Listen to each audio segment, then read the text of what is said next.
सरकार की कई सारी योजनाओं का जो बेनिफिट है आप आसानी से पा सकते हो। जैसे कि सरकार की तरफ से जो 3,000 रुपए, एक हजार रुपए की जो आर्थिक सहायता लोगों को दी गई थी, तो ये सारे बेनिफिट आपको आसानी से मिल पाएंगे वाला है। तो कार्ड को बनाने के लिए सबसे पहले तो आपको अपना जो ब्राउज़र है वो ओपन करना है और यहाँ पर आपको सर्च करना है ई श्रम। तो हमारे सामने e-shram.gov.in जो ऑफिशियल वेबसाइट है आ जाएगी, इसी पे क्लिक करेंगे और यहाँ पर गो टू मेन पेज के ऑप्शन पे क्लिक करेंगे। तो यहाँ पर आप देखोगे कि इस पोर्टल के जरिए रजिस्ट्रेशन किया जा सकता है। सरकार की जो योजनाएं हैं इसी पोर्टल पर इंटीग्रेट कर दी गई हैं, उनका भी बेनिफिट आप यहाँ से ले सकते हो। तो हमें अपना एक नया कार्ड बनाना है, तो रजिस्टर ऑन ई श्रम वाला जो ऑप्शन मिलता है इस पर क्लिक करना है। यहाँ पर आप सभी से रजिस्ट्रेशन करने के लिए सबसे पहले तो मोबाइल नंबर इंटर करने के लिए बोला जाएगा। तो ध्यान रखना मोबाइल नंबर वही आपको दर्ज करना है जो कि आपके आधार से लिंक होना चाहिए। और इसी के साथ में कैप्चा कोड दिखाया जाएगा। इस कैप्चा कोड को सेम जैसा ये है यहाँ पर आपको दर्ज करना है। यहाँ पर गवर्नमेंट की कुछ स्कीमें दिखाई गई हैं, जैसे कि एम्प्लॉय प्रोविडेंट फंड ईपीएफओ, इसी के साथ में स्टेट इंश्योरेंस कॉर्पोरेशन ईएसआईसी। इन स्कीम के अंदर आप रजिस्टर नहीं होने चाहिए। अगर आपको ई श्रम कार्ड बनाना है तो यहाँ पर नो के ऑप्शन पे क्लिक करेंगे। तो यहाँ पर एलिजिबिलिटी के बारे में बता देता हूँ कि आपकी जो एज है 16 से 59 साल के बीच में होना चाहिए। तो हमने यहाँ पर सेंड ओटीपी के ऑप्शन पे क्लिक किया है, तो हमारे मोबाइल फ़ोन पर एक वेरिफिकेशन के लिए मैसेज के माध्यम से कोड आएगा जो कि यहाँ पर हमें दर्ज करना होगा। और ये जो कैप्चा कोड है सेम यहाँ पर हम एंटर करेंगे और सबमिट की टैब पे क्लिक करेंगे। देन आप सभी के सामने आधार के जरिए ई केवाईसी करने का जो ऑप्शन है यहाँ पर आ जाता है। आधार नंबर है यहाँ पर दर्ज करेंगे। इसके बाद में ऑथेंटिकेशन मोड के सेक्शन में आपको सबसे आसान तरीका है ओटीपी। अगर आप कोई ऑपरेटर हो तो यहाँ पर आइरिस का भी यूज़ कर सकते हो, फिर फिंगरप्रिंट ऑप्शन यूज़ कर सकते हो। तो हमने यहाँ पर सिलेक्शन किया है, ये जो कैप्चा कोड दिखेगा सेम इसको इंटर करना है। आई एग्री के ऑप्शन पे क्लिक करना है और सबमिट की टैब पे क्लिक करना है। तो एक बार फिर से आपके फ़ोन पर मैसेज के माध्यम से कोड आएगा जो कि यहाँ पर आपको दर्ज करना है। ये जो कोड आएगा यूआईडीए की तरफ से आएगा डेटा को फेच करने के लिए, तो यहाँ पर हम दर्ज करेंगे। कैप्चा कोड सेम यहाँ पर हम फिल करेंगे, वैलिडेट के ऑप्शन पे क्लिक करेंगे। तो इस तरीके से आप देखोगे कि आधार कार्ड पर जो भी हमारी इंफॉर्मेशन थी वो सारी इंफॉर्मेशन यहाँ पर आ चुकी है। तो हमें क्या करना है, continue to enter other detail के ऑप्शन पे क्लिक करना है। तो अब आप सभी के सामने एक पूरा फॉर्म ओपन हो जाता है जहां पर आपका जो मोबाइल नंबर रजिस्टर्ड है आधार से वो यहां पर आ जाएगा। इसी के साथ में इमरजेंसी मोबाइल नंबर अगर आपको कोई दूसरा एंटर करना है तो आप कर सकते हो, हालांकि ये मॉनिटरी नहीं है, आप एक नंबर ही दे सकते हो। इसके बाद में आपको अपनी जो जीमेल आईडी है यहाँ पर इंटर करना है। मैरिटल जो भी आपका स्टेटस है, आप शादीशुदा हो अनमैरिड हो, यहाँ पर आपको सिलेक्शन करना है। और यहाँ पर आपको अपने फादर का नेम दर्ज करना है। इसी के साथ में मदर का नेम यहाँ पर आपको इंटर करना है। सोशल जो भी आपकी कैटेगरी है, जैसे कि आप देखोगे कि कई सारे ऑप्शन यहाँ पर मिल जाते हैं, एससी एसटी ओबीसी जनरल, तो आपको अपना सिलेक्शन करना है। इसके बाद में ब्लड ग्रुप का एक ऑप्शन आता है। तो यहाँ पर अगर आपको अपना ब्लड ग्रुप पता है, आपने इससे पहले टेस्ट कराया है, तो आपको चूज़ कर लेना है।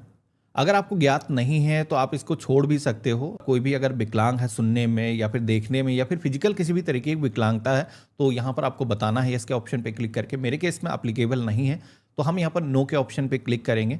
अगला सेक्शन मिलता है नॉमिनी डिटेल का, जहाँ पर आप जिसको भी नॉमिनी बनाना चाहते हो, जैसे कि आपके परिवार का कोई भी सदस्य हो सकता है, आप उनका नाम यहाँ पर इंटर करोगे। नॉमिनी की जो डेट ऑफ बर्थ है यहाँ पर आपको इंटर करना है। जो भी जेंडर है आपको सिलेक्शन करना है। आपसे क्या रिलेशन है, जैसे कि मदर हो गए, फादर हो गए, इसी के साथ में सिस्टर हो गए, तो ऑप्शन मिल जाते हैं, आप अपने अकॉर्डिंग सिलेक्शन करोगे। और इसके बाद में नॉमिनी का जो एड्रेस है यहाँ पर इंटर करना है। तो सेम ही एड्रेस है, तो जो एड्रेस आपने इंटर किया है सेम वैसे यहाँ पर दर्ज कर देना है। मोबाइल नंबर यहाँ पर दर्ज करना है। अब मोबाइल नंबर को लेकर के कमेंट आते हैं क्या डिफरेंट होना चाहिए, तो कोई दिक्कत नहीं। अगर डिफरेंट मोबाइल नंबर नहीं है तो सेम ही मोबाइल नंबर आप यूज़ कर सकते हो। और सेव एंड कंटिन्यू के ऑप्शन पर क्लिक करना है। अगला सेक्शन आता है एड्रेस डिटेल का, जहाँ पर आप सभी को अपना जो रेजिडेंस स्टेट है सबसे पहले तो यहाँ पर अपना सिलेक्शन करना है। और यहाँ पर अपने डिस्ट्रिक्ट का नाम आपको चूज़ करना है। स्टेट स्पेसिफिक आईडी आपके लिए ज़रूरी है नहीं, इसे ऐसे छोड़ देना है। इसके बाद में आपको करंट एड्रेस के सेक्शन में आना है। यहाँ पर आप सभी को बताना है सबसे पहले कि शहरी क्षेत्र से हो ग्रामीण क्षेत्र से हो, तो हमने यहाँ पर चूज़ कर लिया है। इसके बाद में आपको अपना जो एड्रेस एंटर करने के लिए बोला जाएगा, तो address line first, address line second, जिसमें कि सबसे पहले तो house number, building, apartment name यहाँ पर आपको इंटर करना है। ग्रामीण क्षेत्र से हो तो अपने विलेज का नाम, फिर ग्राम सभा का नेम आपको इंटर करना है। और यहाँ पर आपको अपने डिस्ट्रिक्ट का नाम मेंशन कर देना, अपना स्टेट सेलेक्ट करना है, तहसील का जो नाम है यहाँ पर आपको चूज़ करना है, अपने एरिया का जो पिन कोड है यहाँ पर दर्ज करना है। अब यहाँ पर एक ऑप्शन आपको दिखेगा स्टेइंग इन करंट एड्रेस। तो यहाँ पर ये जो एड्रेस आपने करंट यानी कि वर्तमान पता जो आपने ऐड किया है, इस पते पर आप कब से निवास कर रहे हो, तो यहाँ पर कई सारे स्लैब मिल जाएंगे, 1 साल से लेकर के 15 साल 20 साल, तो आप अपने अकॉर्डिंग यहाँ पर सिलेक्शन कर लोगे। अब यहाँ पर ये जो एड्रेस है जैसे हमने एंटर किया है, इसके बाद में अगला सेक्शन यहाँ पर दिखेगा परमानेंट एड्रेस का। तो जैसे कि किसी भी काम के सिलसिले में आप दूसरी जगह शिफ्ट हुए हो तो आपका जो परमानेंट एड्रेस है वो भी यहाँ पर आप दे सकते हो। तो यहाँ पर सबसे पहले तो लोकेशन टाइप आपको चूज करना है, जिस तरीके से आपने ऊपर एड्रेस फिल किया है उसी तरीके से परमानेंट एड्रेस के सेक्शन में भी आपको अपना जो पता है ऐड कर देना है। अगर सेम ही है तो दोनों के अंदर सेम ही आप ऐड कर सकते हो और इसके बाद में सेव एंड कंटिन्यू के ऑप्शन पे क्लिक करना है। बारी आती है एजुकेशन एंड क्वालिफिकेशन की, जहाँ पर आप क्लिक करोगे देखिए प्राइमरी उन लोगों को सेलेक्ट करना है जो 1 से 5 के बीच में पढ़े लिखे हैं, या फिर मिडिल 6 से 8 की क्वालिफिकेशन है। सेकेंडरी यानी कि 10वीं से ऊपर अगर आप पढ़े हो, हायर सेकेंडरी 12th हो गया। तो जो भी आपका क्वालिफिकेशन का लेवल है सेलेक्ट करने के बाद में एजुकेशनल क्वालिफिकेशन का डॉक्यूमेंट यहाँ पर अपलोड करने के लिए बोला जाएगा। अब हालांकि ये मैंडेटरी नहीं है, अगर आपने डॉक्यूमेंट स्कैन नहीं किया है तो आपको कोई ज़रूरी नहीं है, बाद में भी कभी भी आप अपडेट कर सकते हो। तो यहाँ पर हमने इसको ऐसे छोड़ दिया है।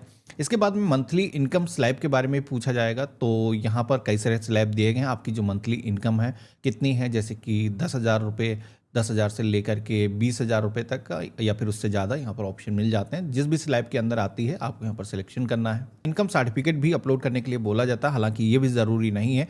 सेव एंड कंटिन्यू के ऑप्शन पे क्लिक करना है। अब आप सभी के सामने अगला सेक्शन आता है ऑक्यूपेशन एंड स्किल का। एक यहाँ पर लिस्ट आपको दी गई है, जैसे कि यहाँ पर आप देखोगे कि एनसीओ कोड करके यहाँ पर ये जो लिस्ट दिखाई गई है, तो आप सभी के सामने एक एनसीओ कोड की पूरी लिस्ट आ जाएगी, जहां पर हर काम को, हर जॉब को गवर्नमेंट ने पहले से ही एक क्लासिफाई कर रखा है कोड के अंदर। तो यहाँ पर आपको अपना जो कोड है फाइंड करना है। जैसे कि आप एक इलेक्ट्रीशियन हो तो आपका जो एनसीओ कोड होगा 74110100, तो ये जो कोड है वहां पर आपको इंटर करना होगा। अगर आप एक स्मार्टफोन रिपेयर की दुकान चलाते हो, सीसीटीवी इंस्टॉलेशन का काम करते हो, सोलर पैनल का काम करते हो, फिटनेस ट्रेनिंग देते हो, या फिर डिजिटल मार्केटिंग करते हो, सेट टॉप बॉक्स टेक्निकल हो, टीवी रिपेयरिंग टेक्निकल हो, डाटा एंट्री ऑपरेटर हो, 3D एनिमेशन मल्टीमीडिया आर्टिस्ट हो, ऑटो सर्विस या फिर इस तरीके से जुड़ी हुई कोई भी सर्विस आप प्रोवाइड करते हो, स्विगी जोमेटो पर अगर आप काम करते हो, ओला उबर के साथ में काम करते हो, तो अपना जो कोड है डायरेक्टली यहाँ पर एंटर कर सकते हो। या फिर जिस तरीके से उस लिस्ट के अंदर मेंशन है सेम स्पेलिंग अगर आप टाइप करोगे तो यहाँ पर सजेशन आना स्टार्ट हो जाते हैं। तो यहाँ पर जैसे कि हमने कंप्यूटर ऑपरेटर वाला जो ऑप्शन है सेलेक्ट किया है, तो ऑक्यूपेशन, सेक्टर और फैमिली नेम ऑटोमेटिक यहाँ पर आ चुका है। प्राइमरी ऑक्यूपेशन आपने सिलेक्शन किया है, ये जो काम है कितने दिन का आपका वर्क एक्सपीरियंस है, तो जितने भी सालों का आप है यहाँ पर इस तरीके से आपको सिलेक्शन कर लेना है।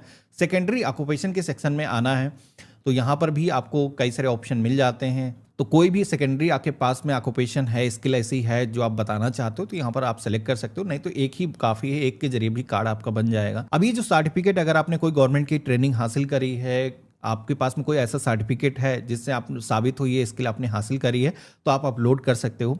हालांकि ये ज़रूरी नहीं है, अगर आप नहीं देना चाहते हो तो आप इसे छोड़ भी सकते हो। यहाँ पर आप सभी से पूछा जाता है कि ये जो स्किल है जो आपने सिलेक्शन किया है, ये किस तरीके से आपने हासिल करी है, क्या कोई वैकेशनल या फिर टेक्निकल आपने ट्रेनिंग ली है, या फिर आपने कोई ट्रेनिंग नहीं ली है, तो आपको यहाँ पर चूज़ करना है। तो जैसे कि मैंने कोई ट्रेनिंग नहीं हासिल की है इससे पहले, तो हम सेलेक्ट कर देंगे। सब स्किल के सेक्शन में आना है, स्किल को कैसे आपने सीखा, तो सेल्फ लर्निंग यहाँ पर हम सेलेक्ट कर देंगे। फॉर्मल ट्रेनिंग, यानी कि गवर्नमेंट अगर फ्यूचर के अंदर कोई भी ट्रेनिंग अगर आपको प्रोवाइड करे तो लेना चाहते हो, तो यहाँ पर यस कर देना है कि इन केस कभी भी गवर्नमेंट कोई ट्रेनिंग ऑर्गेनाइज करती है तो उसका बेनिफिट आप ले पाओ। सेव एंड कंटिन्यू के ऑप्शन पे क्लिक करना है। अगला सेक्शन आएगा बैंक डिटेल का। तो अगर आपका जो बैंक अकाउंट है आधार से पहले से लिंक होगा तो यहाँ पर यस मेंशन आ जाएगा। मेरे केस में जैसे कि नहीं है, तो आधार भी लिंक करना काफी जरूरी है और आज की डेट में घर बैठे आप ये काम कर सकते हो। तो हमने यहाँ पर अपना जो अकाउंट नंबर है इंटर कर दिया है और कंफर्म अकाउंट के सेक्शन में रिपीट अपना जो अकाउंट नंबर है इंटर कर देंगे। अकाउंट होल्डर नाम यानी कि अपना जो नाम है मेंशन कर देना है। इसके बाद में बैंक का जो आईएफएसओ कोड है यहाँ पर दर्ज करना है, जो कि आपकी पासबुक पर, चेकबुक पर प्रिंटेड होगा। तो आप इसे दर्ज करोगे और सर्च के ऑप्शन पे क्लिक करोगे तो यहाँ पर आपके बैंक का जो नेम है आ जाएगा और ब्रांच नेम यहाँ पर आ जाएगा। आपको सेव एंड कंटिन्यू के ऑप्शन पे क्लिक करना है। यहाँ पर आप सभी के सामने एक समरी पेज आता है, सारी डिटेल का एक बार मिलान कर लेना है। जैसे कि मेरे केस में सारी चीज़ें सही हैं। अगर आपके केस में कुछ भी चीज़ें गलत इंटर हो गई हैं, आप एडिट करना चाहते हो, तो आपको यहाँ पर एडिट करने का ऑप्शन मिलता है। इस पर क्लिक करके आप एडिट कर सकते हो। मेरे केस में आई अंडरटेक के ऑप्शन पे क्लिक करेंगे और इसके बाद में नेशनल करियर सर्विस, इसके अंदर अभी आप इनरोल करना चाहते हो जॉब पोर्टल पर, तो यहाँ पर यस के ऑप्शन पे क्लिक कर दोगे, सबमिट के ऑप्शन पे क्लिक करोगे। तो इतना करते ही आप देखोगे कि हमारा जो ई श्रम कार्ड है जनरेट हो चुका है। ये जो कार्ड है इस पर आप देखोगे आप सभी को जो यूएन नंबर प्रोवाइड किया गया है, यूनिवर्सल अकाउंट नंबर जो प्रोवाइड किया गया है वो यहाँ पर मेंशन किया गया है। इसी के साथ में आपकी कंप्लीट डिटेल यहाँ पर मेंशन की गई है, क्यूआर कोड दिया गया गया है, जिसके जरिए कहीं पर भी ऑथेंटिकेशन किया जा सकता है। ये जो कार्ड है अगर आपको डाउनलोड करना है तो डाउनलोड कार्ड के ऑप्शन पे क्लिक करोगे तो कार्ड इस तरीके से डाउनलोड करके अपने पास में सुरक्षित करके रख सकते हो। यहाँ पर ये पोर्टल पर सारे ही योजनाओं को इंटीग्रेट कर दिया गया है, जहां पर आप डाउनलोड करते हो सारी योजनाओं के जो नाम है आपको देखने को मिल जाएगा। आपको पेंशन के लिए अप्लाई करना है, आपको सुरक्षा बीमा योजना का बेनिफिट लेना है, या फिर आपको रोजगार की तलाश है, तो यहाँ पर सारे ही आपको